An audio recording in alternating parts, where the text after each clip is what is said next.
I understand that, like, America was founded on settler colonialism and stuff like that. I'm not saying that Israel doesn't have a right to be there, because you'd have to look at every country that was founded in a kind of ridiculous way and say that they don't have a right to exist.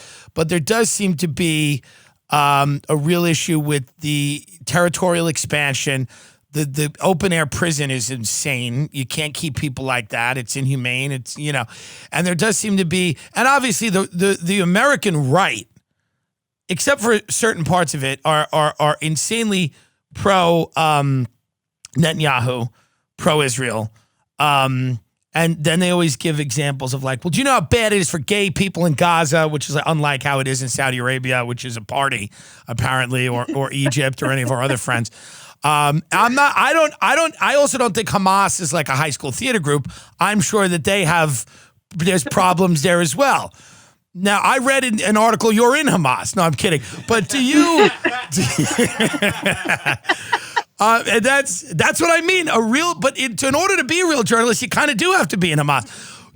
What is your life like? Because people go at Whitney Webb, who we've had on the show, they call her anti-Semitic. Do you have problems at airports? Do you have problems, like, because they know of you?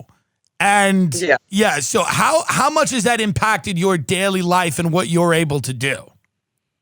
Well, I'm banned for life from getting into Gaza, and I'm probably banned from getting into 48, so Israel. But I haven't tried to fly into Tel Aviv. I feel like I know what the outcome of that's going to be. But I was called an Iranian agent by Israel when I tried to apply to get into Gaza. They said, I'm a propagandist, not a journalist, but I'm also an Iranian spy. And I was pretty alarmed by that. I'm used to being called a Russian agent or a Venezuelan agent. And I was like, that's scary, when you're called that, because we know what they do to journalists that don't toe their line. And I'll just give you a quick anecdote. Back in 2012, when I was covering war crimes on a daily basis that Israel was committing on Breaking the Set, my old show, they shelled a journalist tower that they then leveled just a couple of weeks ago, the Al Sharuk journalist tower. And an RT cameraman's leg was blown off. And my boss wrote them a letter, and he was like, why did you shell this journalist tower knowing that there were journalists there? And they were like, A, everyone is a Hamas target because there were satellites on the roof and whatever. And they're like, B, your network has taken a side in the coverage. So explicit admission of war crimes, as well as basically a threat, like an ominous threat to RT and my show, I presume, by being like, you're covering war crimes, and so we can blow you up if we want to. So yes, I know I'm on the radar. We know how crazy, I don't know if anyone's seen The Lobby or if you've checked that out by Al Jazeera. Like, they go to great lengths to spy on just peaceful Palestinian solidarity activists, to subvert and ruin their lives.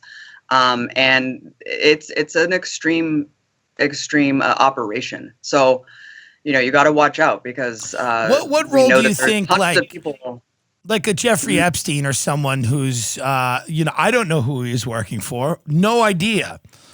Could have been France, maybe Zimbabwe. I don't know. What do I know? Right.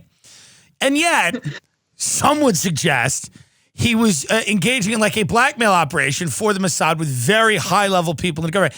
Do you give any credence to notions like that this is something that many intelligence agencies do? And I guess the CIA and the Mossad are just very good at it. And is that potentially why you see people that don't really look at this with a critical lens? Oh my God. I mean, look at what we know the Mossad just did. They took out actual just civilian like scientists in Iran. I mean, this just happened a couple months ago. Actually just did a Breaking Bad style machine gun operation of like automatic machine guns that just took out this guy. And it's just like, this is the kind of shit that they're doing all the time. Absolutely. I think that, the CIA and Mossad are working very closely together, doing all of these covert operations. The only reason we even know about that is, I think, because they were very brazen and actually wanted us to know. Right. We're responsible. This is part of the kind of psyop. But yeah, I think that when it comes to things like Epstein, there's a lot more that we don't know. And what really annoys me is people have accepted this weird alternate reality where they're like, oh, the CIA just doesn't do this stuff anymore. Oh yeah, they used to do the dirty wars and funding death squads and assassinations. It's like, why? Don't you think that they would have just gotten better? Like Right. we're in surveillance capitalism where they actually like it's like pre-programming. They know what we're about to do. Like they have been able to sophisticate their operations quite a bit. Like why would you just assume that they're not doing horrific things on a daily basis like that?